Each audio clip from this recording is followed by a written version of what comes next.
21st Century Entrepreneurship with Martin Piskarik. Crucial reading for everyday change leader. Yes. Bestseller in business management. Bestseller in project management. Bestseller in corporate governance. Your impressions. My impressions? Be humble if you can.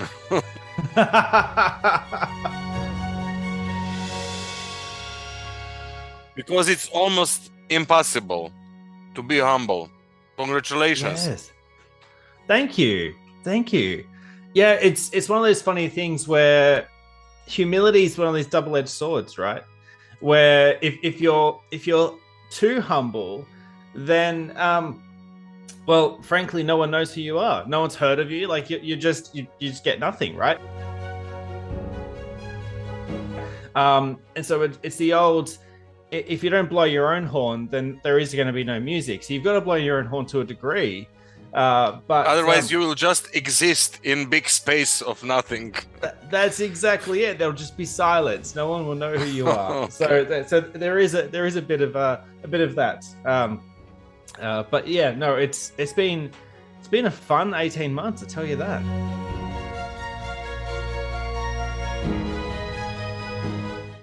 Did your amygdala changed or neurocortex on any part of your body? Well, so that's interesting, right? So, it's funny how quickly you adjust. Mm-hmm. Whereas it was a really exciting few weeks. You know, it was jumping up the charts, all those kinds of things, and then all of a sudden it was like, oh, this is just normal. This is just normal now. This is the new status quo. You adjust, you learn, and you go, okay, well, what's next, right? We humans are just amazingly quick adapters, right?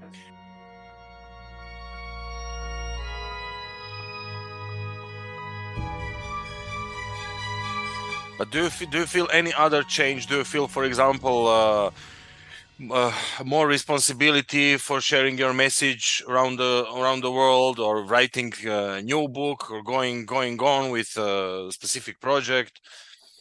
Yeah, so a bunch of things. First of all, basically the first thing that happened was that my network grew like massively, to the point where, you know, I basically have peers and colleagues across the world now. Entirely new friendships and a whole bunch of areas. It's like that just wouldn't have happened otherwise. But the second thing is writing and getting my message out, talking, clarity. All of that became so much easier after the book, to the point where, so I've written a couple of books, and I'm now thinking about, okay, what's my next one, right? It's no longer oh, I want to write a book. It's okay, I've done it a couple of times. What's next, right? What's the next thing that I want to say? And how do I make sure it's different? Because when you write a book, you don't want to repackage everyone else's stuff. It's got to be your own voice. It's got to be your own thoughts and assessments and what you're seeing, and some new value to add to the world. And that's a powerful lens to have, right?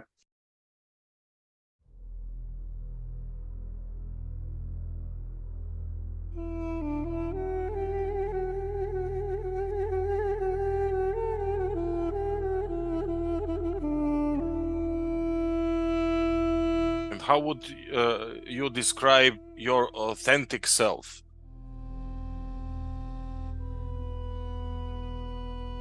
That's a big question, right? That's a huge question. But you're spot on. I'm going to share a little bit. Be a little bit more personal.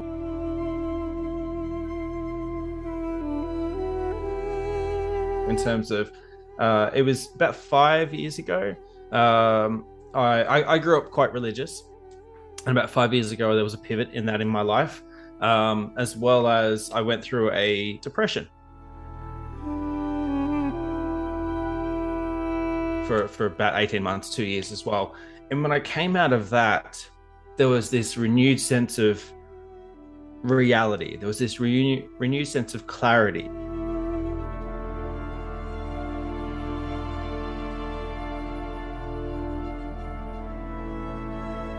was like, okay, what am I actually trying to do here? Like, why am I here? What are my talents?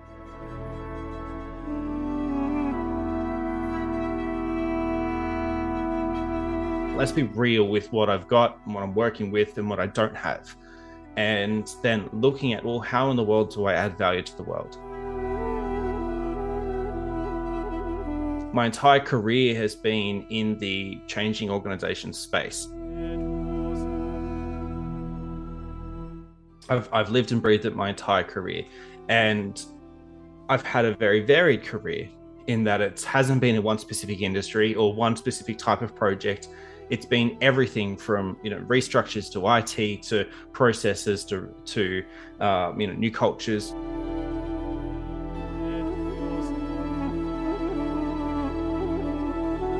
To also completely out of the square, out of the box things like carving away vegetation from energy lines and cataloging teddy bears, right?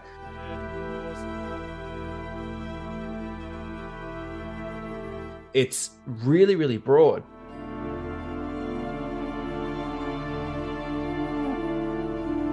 And so I looked at, okay, well, that's my type, that's my career. What have I learned? And what is the reality here? And well, therefore, what can I offer?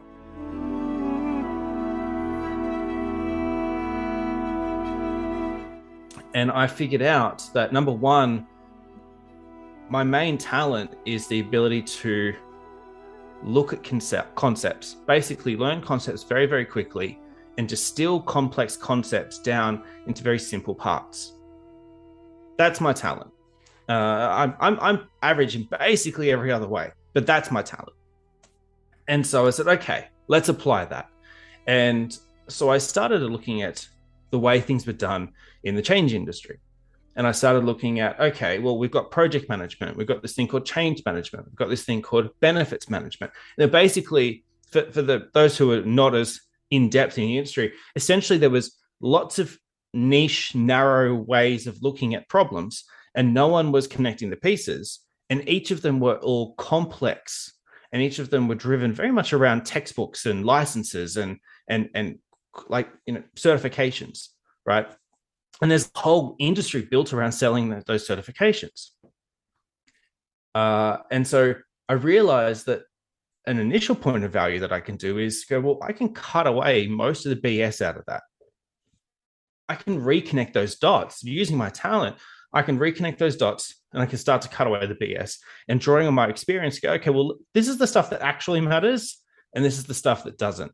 And so you go from literally 100-page documents to 3-page documents, basically faster, quicker ways to look at problems by answering it, or basically asking and answering really, really simple questions. And that's where I started. And so you asked me around what's my authentic self. I mean, it's one of those, it's a journey, right? You're continually discovering this, but I'm very, very clearly coming to realize, number one, it's someone who doesn't tolerate BS, especially corporate style BS, synergy and efficiency and all of those catchphrases. And okay, well, let's deal with the reality here. Let's not deal with just the theory. But it's also someone that is able to delve into complexity, get out the other end and go, okay, here are the 3 things you need to know. Let's move on, right? And it's that journey. And then it's finding ways to share that and finding ways to add value to everyone else's lives through that. And that's very much been my mission and journey. You spoke about looking at concepts and making 100 documents, three-pager. In a matter of that ecosystemic epistemology, with all those feedback loops, with all levels that you see around yourself, can you even try to verbalize it? What do you feel? What do you see? How do you feel that system that is in front of you? Yeah, so okay, I'm with you. Okay, so how do I do that? That's an interesting question. And it's probably not something I've thought about very much. So you're going to get some initial just gut feel answers here, which is awesome, right? I think what I do, I have a fairly strong. I'm probably fairly lazy. Is probably the best way to put it, but positive laziness, in that I don't like the detail. I'm happy to delve into it, but my brain is like, no. Like we don't need to delve this deep. Like, tell me the things that I need to know. And that's basically the filter that my brain is consistently shifting through. So like if I'm reading through a 100-page document and I want to get that down to half a page, right, or something like that, just as an example, I will be reading through, basically looking for what are the key messages? What's the story, right? Like, what is actually happening here? Because so much of this stuff is hidden and it is just filled with formality and fluff and professionalism and all of these elements. Like, if you actually strip all of that out, like, why are we doing this? What does success look like? What exactly are we doing? Right? That's reality. That's what drives this thing. And that's 3 questions, not 100 pages. Right? And it's about getting to that kind of lens where you go, okay, well, what is the actual core reality here? Let's just play with that. We will add more formality if we need to go up and get approvals and everything else. Sure. But let's get to reality and let's dwell on reality. And that's the lens. And so you're able to cut out 80% initially, even just by looking at reality. And then you start to challenge, okay, well, what's the 80-20? What's that Pareto rule within that reality? And you go, okay, well, why are we doing this? Oh, there's 6 reasons. Okay, but which are the 2 that are really driving this? The other 4 are kind of almost superfluous, right? They're on the side. You go, oh yeah, they're kind of happening. They're contextual, but there's probably only 1 or 2 reasons. And you go, okay, well, let's hone in on that. And that gets you from 80% to 90%, right? And so it's about dialing in several times. And then through the end of that process, you go, okay, well, I've now got 100 pages to half a page. And you go, this is why we're doing this. This is what success is going to look like for us. And this is what we're doing. And what's really, really interesting I've just chosen that process as an example, but what's really, really interesting is there's often bits missing. So you start with 100 pages and you dial it down to 90% through those 2 steps and you go, oh, we actually missed a ton of things because it was so messy and because it was so full of fluff, to be honest, right? And so you go, oh, there's so much work there. There's so much thinking there. But often it's missing key elements that are crucial for success. If I understood you well, change is hard, but it doesn't have to be. How can entrepreneurs become change leaders? That's an awesome question. I'm gonna rephrase you a little bit though. I think change is hard. I don't think the goal is to make it easy. I mean, we can make it easier or simpler, but I don't think we're ever going to achieve easy change. What we need to be aiming for is worthwhile change. So it's like, okay, if we're going to do this hard thing, let's make sure it pays off. Because 80 to 90% of the changes that I see in my clients are basically on track to not pay off, right? They're on track to deliver the wrong thing they're not achieving. So how can an entrepreneur become a change leader? That's a good question. And that's a useful question in terms that I eat my own food, right? I practice what I preach. In that you need to start with why first. Start with why and get really, really clear on why. Because every human has this tendency, and I mean, I'm guilty as much as anyone else. You have this tendency to just jump to you go, oh, I've got an idea. And it's a solution. It's a what? It's a thing. You go, okay, I'm gonna create this new product. I'm gonna create this new service. I'm gonna create this new offering. Right. And you go, okay, let's step back 2 steps. Why? Right. And spend more time, almost an uncomfortable level of time, on the why, and dial that in, get that clear, and then don't jump to the what. After the why, you shift into, okay, how will I prove to myself that I achieved this why at the end of this? How will I prove success? And it's not proving success in terms of, oh, I delivered an offering. It's okay. Maybe the why is I want to grow revenue. Maybe the why is I want to open a new branch of my business. I want to now start offering coaching or whatever the case, consulting services or something like that. And you go, okay, if that's the why, what does success look like? And then you start put some initial metrics about it. Then you go and start having a look at, okay, well, what exactly do I need to do here to make that happen? So stop yourself from jumping straight to the solution. And when you stop yourself from jumping straight there, and when you work through why, then proof, then what you end up with is a slimmer what and a more useful what.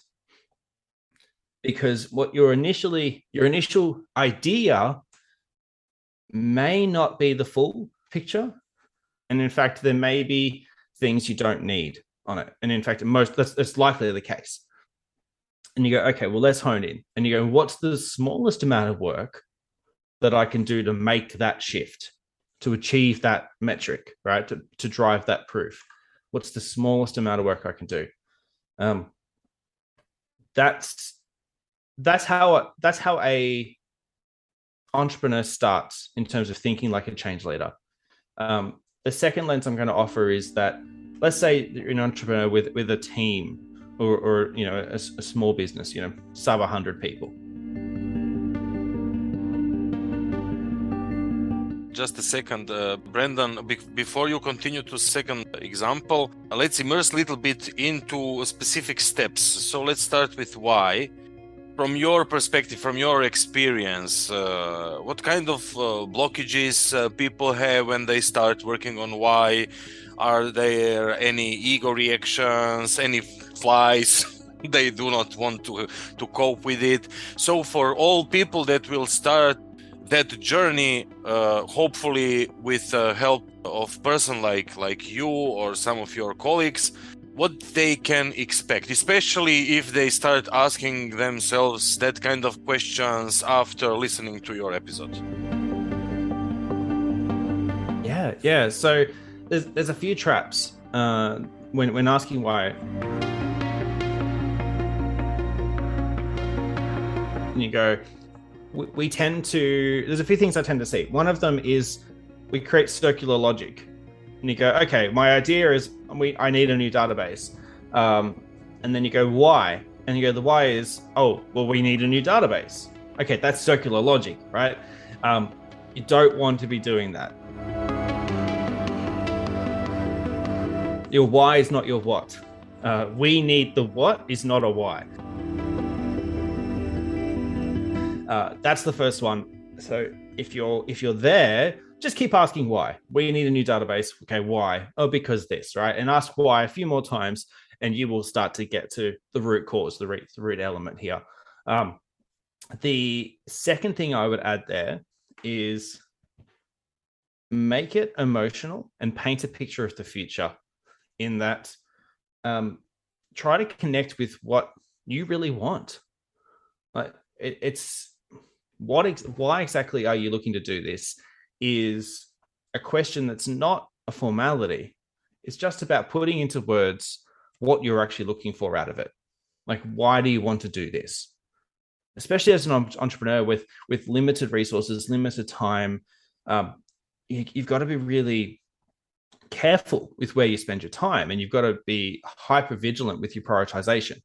And so asking, why do I actually, what am I looking for out of this? Why am I doing this? What am I looking for? And actually articulating it in a way that paints the picture, does two things. Number one, it helps you dial in on, okay, well, what's the metric I'm actually looking to shift? But number two, when you're 6 months into this change or 3 months into this change, or I don't know how big a change is, right? But let's say, you're down the track on this change and you're starting to feel disheartened or something isn't going right, because no plan ever goes to plan. You then can revisit that and you go, okay, well, no, that's the guiding post. That's what I'm driving towards here. And you can realign and you could readjust. And you can basically ask yourself, do I still want that? When you go, yes, I do. Okay, well, let's keep going, right? And so the why is a really, really useful thing, where otherwise it would be like, we need a new database. we're 2 months into it. The database is expensive. It's already over, like it's already late. I'm annoyed at the contractor I've got building it for me. You start to go, well, you know what, screw it. But if you started with the why and you go, okay, well, that database is going to save me a week, a year that I can now go and spend on holidays. And you go, okay, that's worthwhile pushing through some of this friction in order to get this happening.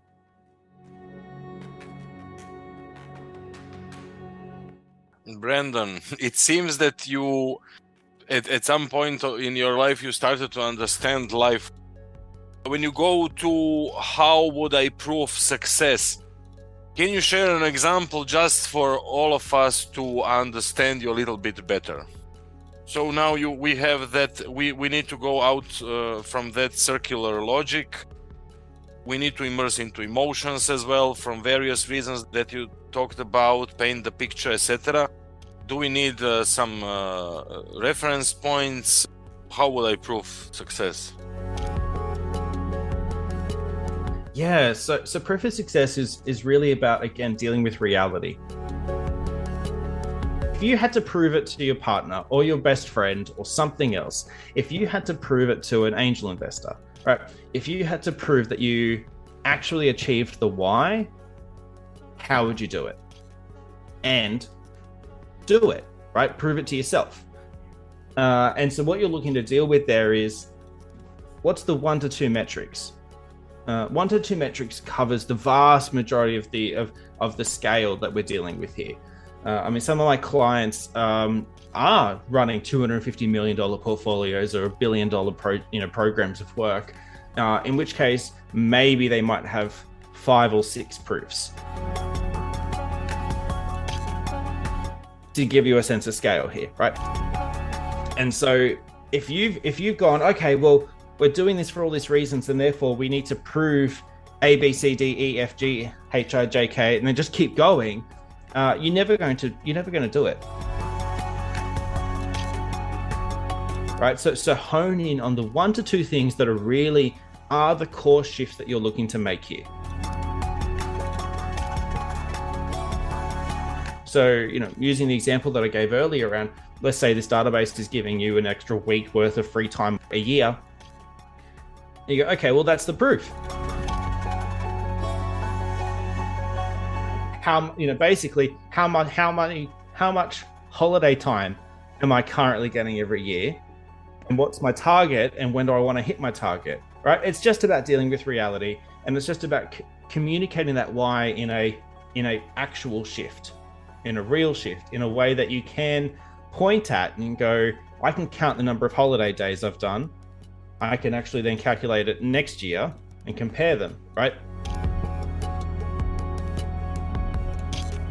And even a lens like that, right, would make you go, well, maybe we need to do more than a database, or maybe we need to do less than a database, because all of a sudden the project shifts. And that's what I talk about, starting with the why.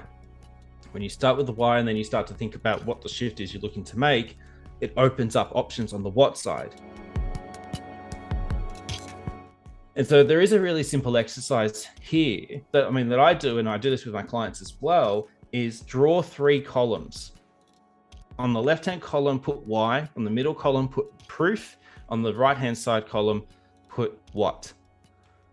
Draw the why, basically draw a box for the why on the left-hand column and map it out. How are you actually going to prove that? And then map that through to the what. And the what is, that basically it ensures you got coverage. And the what is really, okay, if that's the metric shift I'm looking to make, what do I need to do to make that happen? And it's a really, really simple mapping exercise. It takes 25 minutes max on a whiteboard or a piece of paper.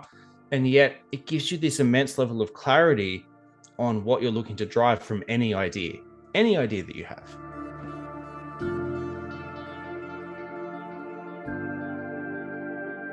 What kind of mindset do you need to have for such a change, and what is your mindset in general and your specific mindset? Yeah, okay. So an entrepreneur's mindset when it comes to change leadership, every entrepreneur is naturally fairly agile. Right? We tend to shirk the standard norms and we think that we can do it better. That's a positive mindset to have.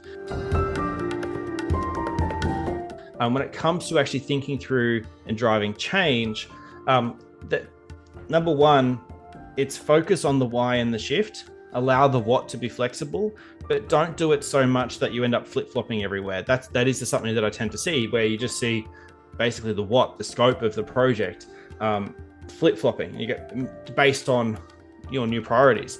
So make it bite-sized and dwell. And as I said, dwell in reality.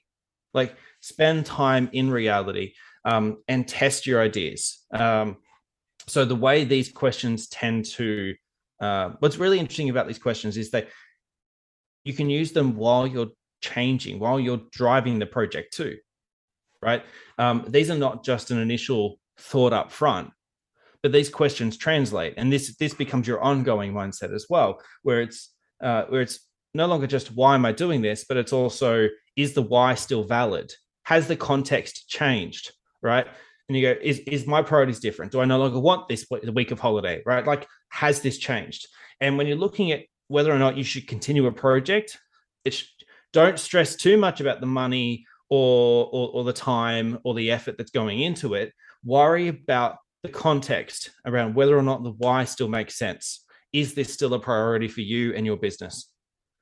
That's the point where you kill a project or not, based on the fit of the why to the context.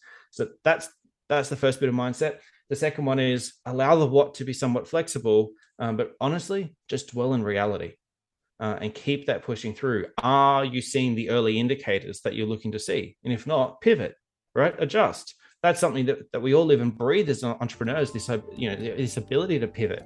And so start with the why, monitor the early indicators, try to get those feedback loops happening so that you've got that indication of what you're driving is actually successful and is actually driving the shift that you want. And if it's not, pivot.